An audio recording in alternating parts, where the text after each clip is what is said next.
वेदांत रस के माध्यम से आज हम सुनेंगे कि भगवान श्री कृष्ण ने किस तरह नंद बाबा से जिद करके गाय चराने के लिए उन्हें मना लिया। जब भगवान श्री कृष्ण जी 6 वर्ष के हो गए तो उन्होंने सोचा कि वो तो बड़े हो गए हैं और वो अब बछड़ा नहीं गाय चराएंगे। ये सोचकर भगवान श्री कृष्ण मैया यशोदा के पास गए और मैया से कहा कि मैया अब तो मैं बड़ा हो गया हूँ। मैया ने तब कहा, अच्छा लल्ला तुम बड़े हो गए हो, तो बताओ अब क्या किया जाए।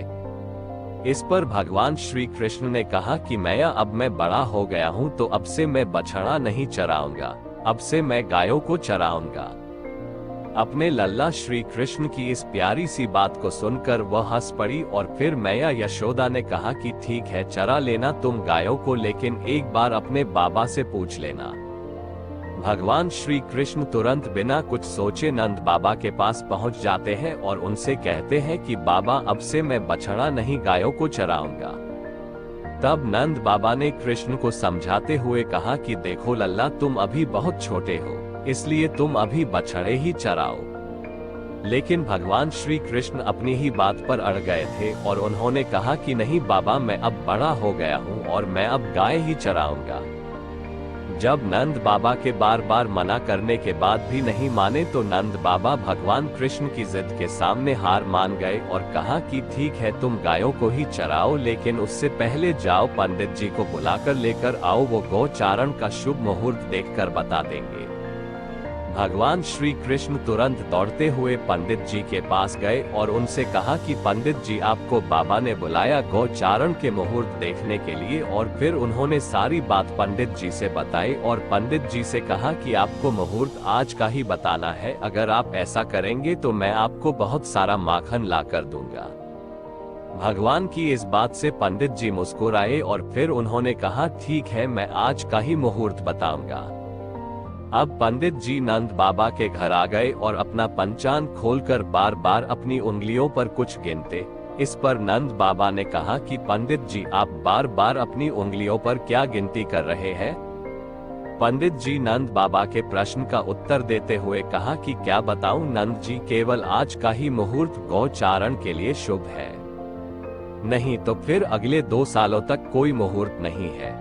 तब नंद बाबा ने सोच विचार करके भगवान श्री कृष्ण को गोचारण की स्वीकृति दे दी।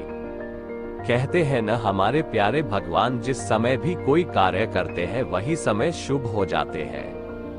नंद बाबा के आदेश के बाद उसी दिन से भगवान श्री कृष्ण ने गायों को चराना आरंभ कर दिया।